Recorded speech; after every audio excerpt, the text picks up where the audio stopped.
Chapter 7. On my return, I found the following letter from my father. My dear Victor, you have probably waited impatiently for a letter to fix the date of your return to us, and I was at first tempted to write only a few lines, merely mentioning the day on which I should expect you. But that would be a cruel kindness, and I dare not do it. What would be your surprise, my son, when you expected a happy and glad welcome, to behold, on the contrary, tears and wretchedness? And how, Victor, can I relate our misfortune? Absence cannot have rendered you callous to our joys and griefs, and how shall I inflict pain on my long absent son? I wish to prepare you for the woeful news, but I know it is impossible. Even now, your eye skims over the page to seek the words which are to convey to you the horrible tidings. William is dead, that sweet child whose smiles delighted and warmed my heart, who was so gentle yet so gay. Victor, he is murdered. I will not attempt to console you, but will simply relate the circumstances of the transaction. Last Thursday, May 7th, I, my niece, and your two brothers went to walk in Plainpalais. The evening was warm and serene, and we prolonged our walk farther than usual. It was already dusk before we thought of returning, and then we discovered that William and Ernest, who had gone on before, were not to be found. We accordingly rested on a seat until they should return. Presently, Ernest came and inquired if we had seen his brother. He said that he had been playing with him, that William had run away to hide himself, and that he vainly sought for him, and afterwards waited for a long time, but that he did not return. This account rather alarmed us, and we continued to search for him until night fell, when Elizabeth conjectured that he might have returned to the house. He was not there. We returned again with torches, for I could not rest when I thought that my sweet boy had lost himself and was exposed to all the damps and dews of night. Elizabeth also suffered extreme anguish. About 5 in the morning, I discovered my lovely boy, whom the night before I had seen blooming and active in health, stretched on the grass, livid and motionless. The print of the murderer's finger was on his neck. He was conveyed home, and the anguish that was visible in my countenance betrayed the secret to Elizabeth. She was very earnest to see the corpse.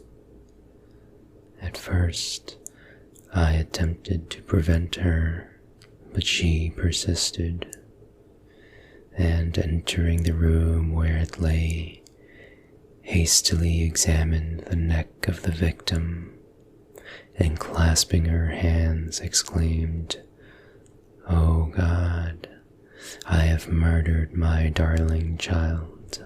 She fainted and was restored with extreme difficulty. When she again lived, it was only to weep and sigh. She told me that same evening William had teased her to let him wear a very valuable miniature that she possessed of your mother.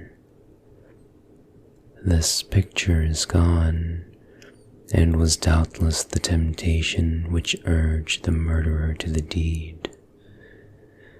We have no trace of him at present, although our exertions to discover him are unremitted, but they will not restore my beloved William.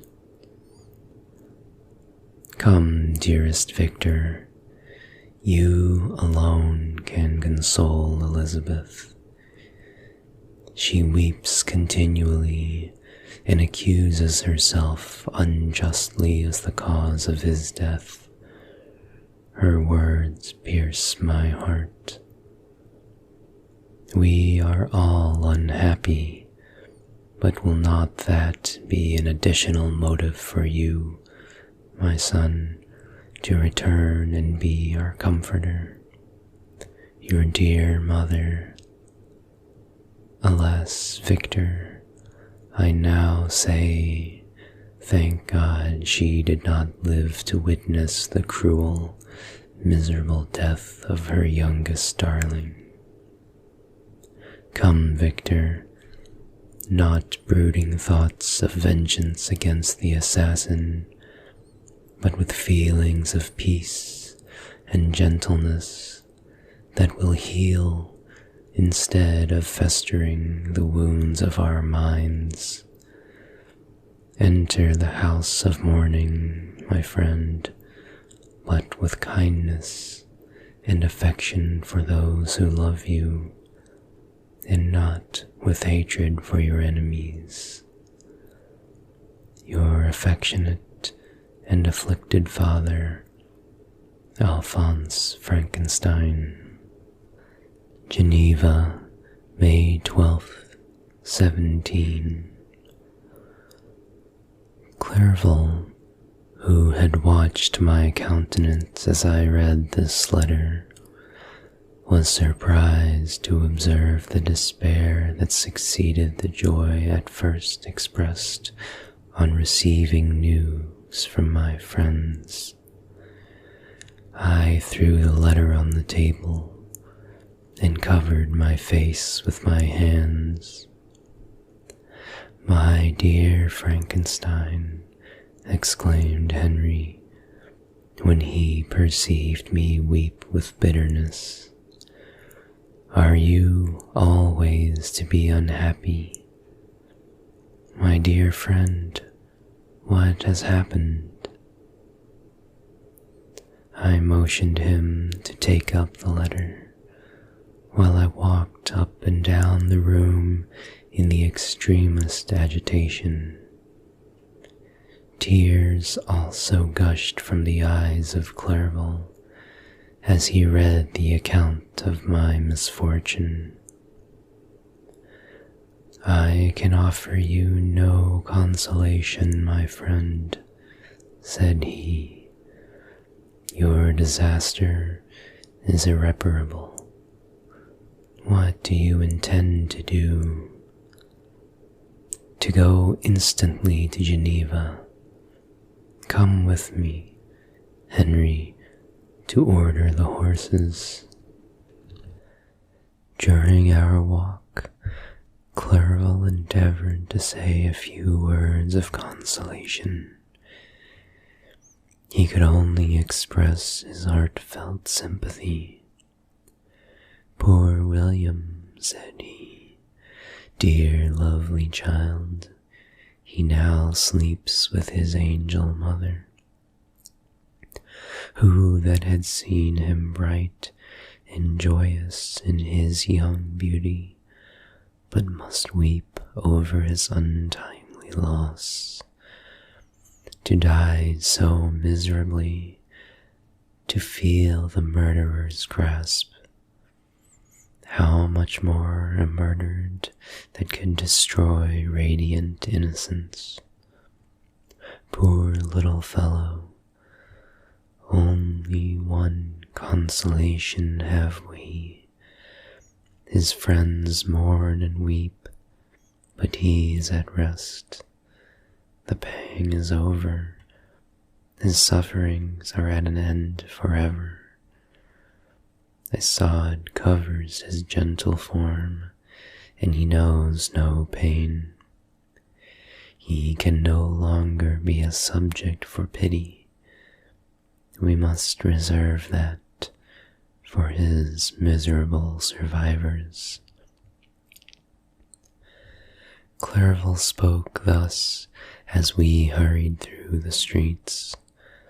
The words impressed themselves on my mind, and I remembered them afterwards in solitude. But now, as soon as the horses arrived, I hurried into the cabriolet and bade farewell to my friend. My journey was very melancholy.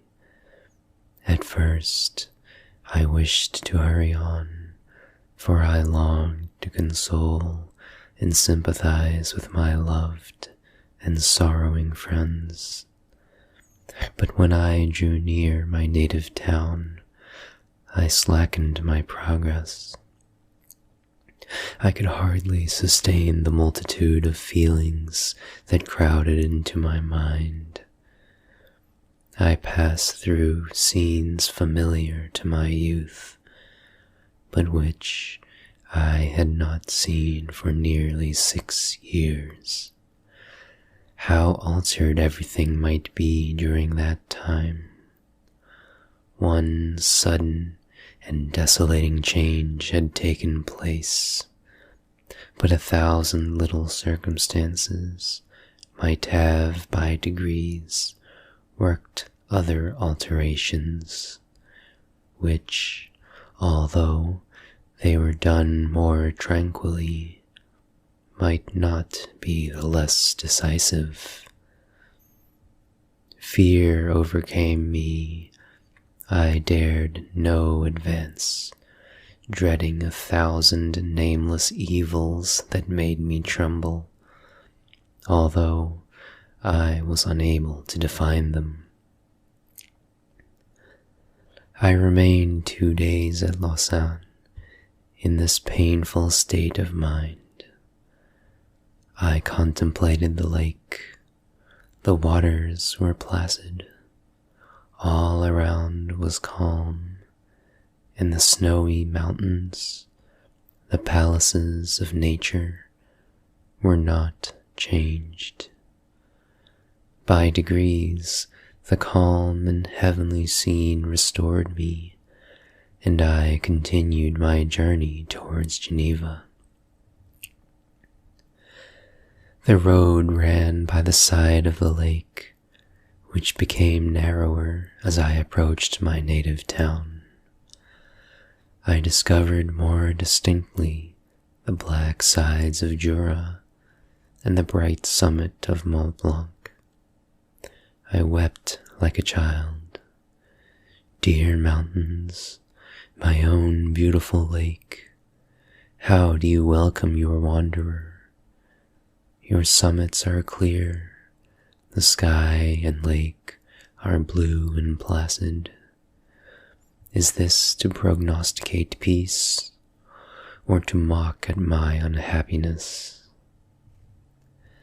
I fear, my friend, that I shall render myself tedious by dwelling on these preliminary circumstances. but they were days of comparative happiness, and I think of them with pleasure. My country, my beloved country, who but a native can tell the delight I took in again beholding thy streams, thy mountains, and, more than all, thy lovely lake. Yet, as I drew nearer home, grief and fear again overcame me. Night also closed around, and when I could hardly see the dark mountains, I felt still more gloomily. The picture appeared a vast and dim sense of evil, and I foresaw obscurely that I was destined to become the most wretched of human beings. Alas, I prophesied truly, and failed only in one single circumstance, that in all the misery I imagined and dreaded, I did not conceive the 100th part of the anguish I was destined to endure. It was completely dark when I arrived in the environs of Geneva. The gates of the town were already shut, and I was obliged to pass the night at Secheron, a village at the distance of half a league from the city. The sky was serene, and, as I was unable to rest, I resolved to visit the spot where my poor William had been murdered. As I could not pass through the town, I was obliged to cross the lake in a boat to arrive at Plainpalais. During this short voyage, I saw the lightning playing on the summit of Mont Blanc in the most beautiful figures. The storm appeared to approach rapidly, and, on landing, I ascended a low hill that I might observe its progress. It advanced, the heavens were clouded, and I soon felt the rain coming slowly in large drops, but its violence quickly increased. I quitted my seat and walked on, although the darkness and storm increased every minute, and the thunder burst with a terrific crash over my head. It was echoed from Salève, the Juras, and the Alps of Savoy. Vivid flashes of lightning dazzled my eyes, illuminating the lake, making it appear like a vast sheet of fire. Then, for an instant, everything seemed of a pitchy darkness, until the eye recovered itself from the preceding flash. The storm, as is often the case in Switzerland, appeared at once in various parts of the heavens. The most violent storm hung exactly north of the town, over the part of the lake which lies between the promontory of Bellerive and the village of Coppet.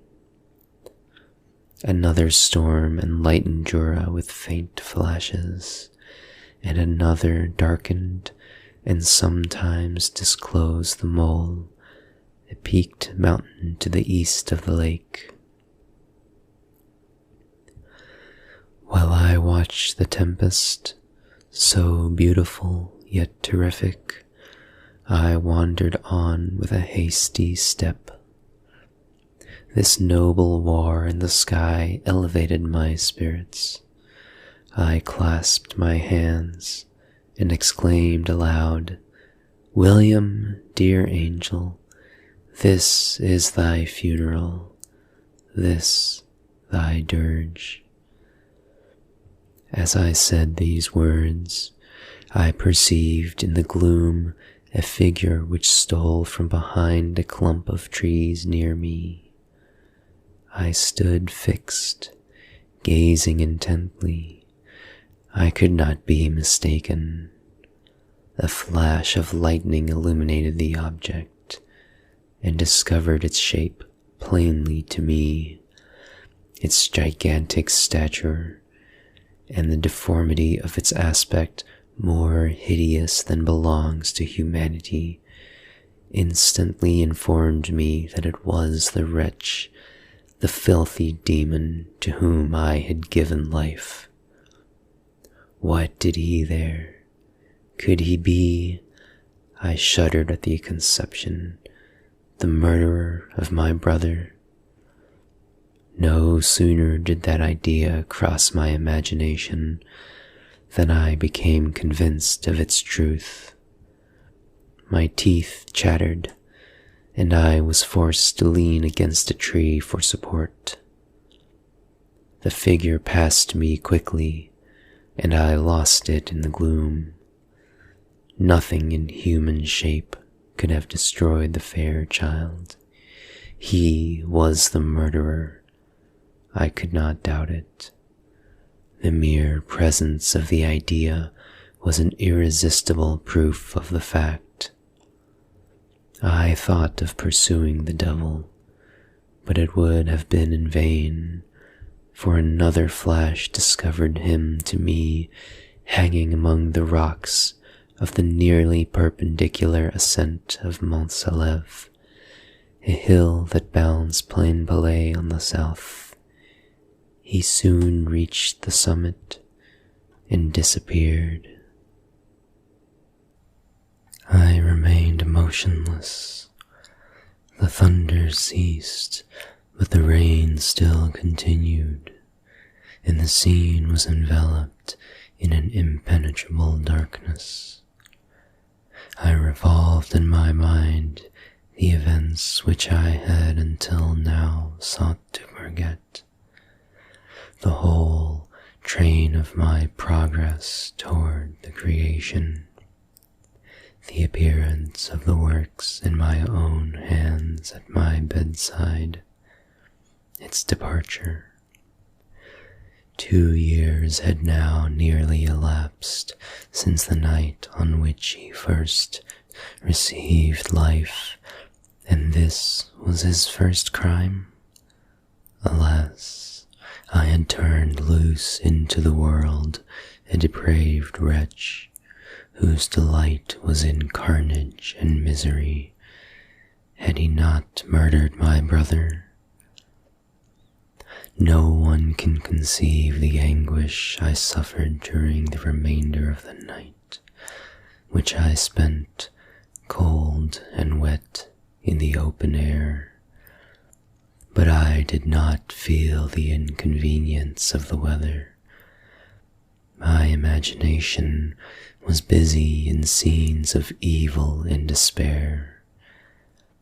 I considered the being whom I had cast among mankind, and endowed with the will and power to effect purposes in horror, such as the deed which he had now done, nearly in the light of my own vampire, my own spirit let loose from the grave and forced to destroy all that was dear to me. Day dawned, and I directed my steps towards the town. The gates were open, and I hastened to my father's house. My first thought was to discover what I knew of the murderer and cause instant pursuit to be made. But I paused when I reflected on the story that I had to tell. A being whom I myself had formed and endued with life had met me at midnight among the precipices of an inaccessible mountain. I remembered also the nervous fever with which I had been seized just at the time that I dated my creation, and which would give an air of delirium to a tale otherwise so utterly improbable. I well knew that if any other had communicated such a relation with me, I should have looked upon it as the ravings of insanity. Besides, the strange nature of the animal would elude all pursuit, even if I were so far credited as to persuade my relatives to commence it. And then, of what use would be pursuit? Who could arrest a creature capable of scaling the overhanging sides of Mont Saleve? These reflections determined me, and I resolved to remain silent. It was about 5 in the morning when I entered my father's house. I told the servants not to disturb the family, and went into the library to attend their usual hour of rising. 6 years had elapsed, passed in a dream but for one indelible trace, and I stood in the same place where I had last embraced my father before my departure for Ingolstadt. Beloved and venerable parent, he still remained to me. I gazed on the picture of my mother, which stood over the mantelpiece. It was a historical subject, painted at my father's desire, and represented Caroline Beaufort in an agony of despair, kneeling by the coffin of her dead father. Her garb was rustic, her cheek pale, but there was an air of dignity and beauty that hardly permitted the sentiment of pity. Below this picture was a miniature of William, and my tears flowed when I looked upon it. While I was thus engaged, Ernest entered. He had heard me arrive and hastened to welcome me. "Welcome, my dearest Victor," said he. "Ah, I wish you had come 3 months ago, and then you would have found us all joyous and delighted.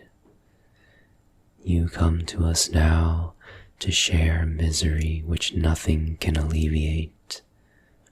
Yet your presence will, I hope, revive our father, who seems sinking under his misfortune, and your persuasions will induce poor Elizabeth to cease her vain and tormenting self-accusations. Poor William, he was our darling and our pride." Tears, unrestrained, fell from my brother's eyes. A sense of mortal agony crept over my frame. Before, I had only imagined the wretchedness of my desolated home.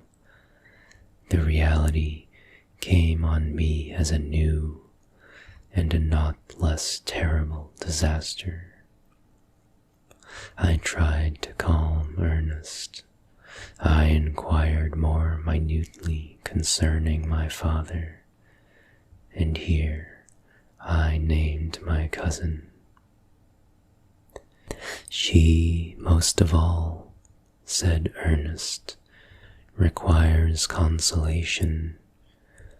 She accused herself of having caused the death of my brother, and that made her very wretched. But since the murderer has been discovered— The murderer discovered? Good God, how can that be? Who would attempt to pursue him? It is impossible.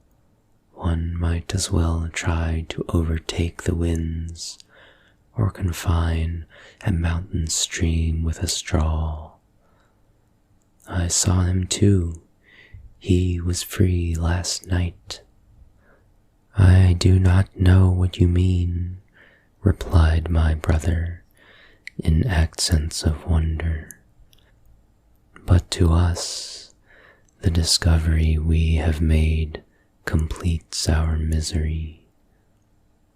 No one would believe it at first, and even now Elizabeth will not be so convinced, notwithstanding all the evidence.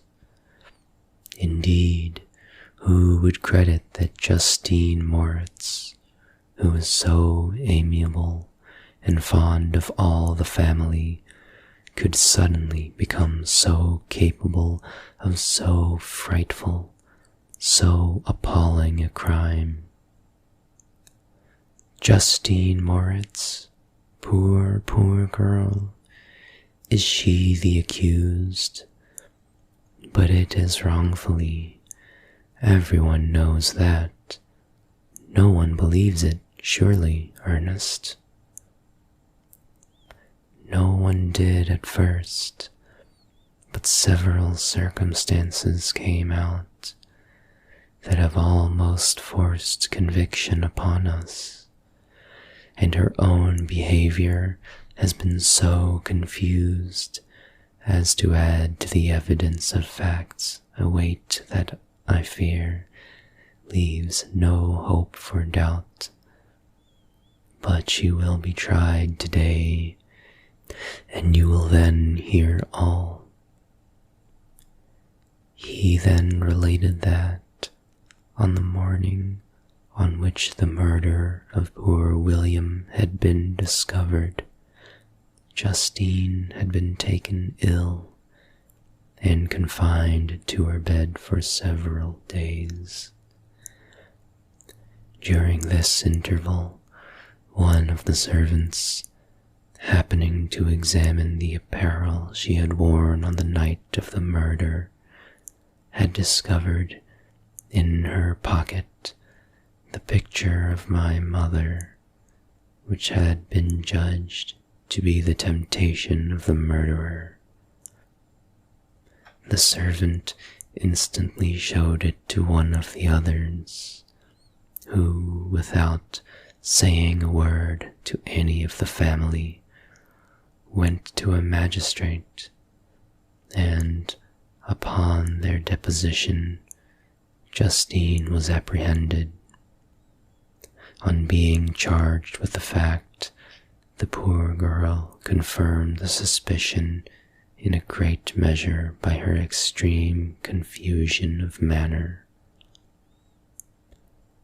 This was a strange tale, but it did not shake my faith, and I replied earnestly, "You are all mistaken. I know the murderer. Justine, poor good Justine, is innocent." At that instant, my father entered. I saw unhappiness deeply impressed on his countenance, but he endeavored to welcome me cheerfully, and, after we had exchanged our mournful greeting, would have introduced some other topic than that of our disaster, had not Ernest exclaimed, "Good God, Papa, Victor says he knows who was the murderer of poor William." "We do also, unfortunately," replied my father. For indeed, I had rather have been forever ignorant than have discovered so much depravity and ungratitude in one I valued so highly. My dear father, you are mistaken. Justine is innocent. If she is, God forbid that she should suffer as guilty. She is to be tried today, and I sincerely hope, that she will be acquitted. This speech calmed me. I was firmly convinced in my own mind that Justine, and indeed every human being, was guiltless of this murder. I had no fear, therefore, that any circumstantial evidence could be brought forward strong enough to convict her. My tale was not one to announce publicly. Its astounding horror would be looked upon as madness by the vulgar. Did anyone indeed exist, except I, the Creator, who would believe, unless his senses convinced him, in the existence of the living monument of presumption and rash ignorance which I had let loose upon the world? We were soon joined by Elizabeth. Time had altered her since I last beheld her. It had endowed her with loveliness surpassing the beauty of her childish years. There was the same candor, the same vivacity, but it was allied to an expression more full of sensibility and intellect. She welcomed me with the greatest affection. "Your arrival, my dear cousin," said she, "fills me with hope. You, perhaps, will find some means to justify my poor, guiltless Justine. Alas, who is safe if she be convicted of crime? I rely on her innocence as certainly as I do upon my own. Our misfortune is doubly hard to us. We have not only lost that lovely, darling boy, but this poor girl, whom I sincerely love, is to be torn away by even a worse fate. If she is condemned, I never shall know joy more. But she will not, I am sure she will not, and then I shall be happy again, ever after the sad death of my little William. She is innocent, my Elizabeth, said I, and that shall be proved. Fear nothing, but let your spirits be cheered by the assurance of her acquittal. How kind and generous you are. Everyone else believes in her guilt, and that made me wretched, for I knew that it was impossible, and to see everyone else prejudiced in so deadly a manner rendered me hopeless and despairing. She wept. "Dearest niece," said my father, "dry your tears. If she is, as you believe, innocent, rely on the justice of our laws, and the activity with which I shall prevent the slightest shadow of partiality.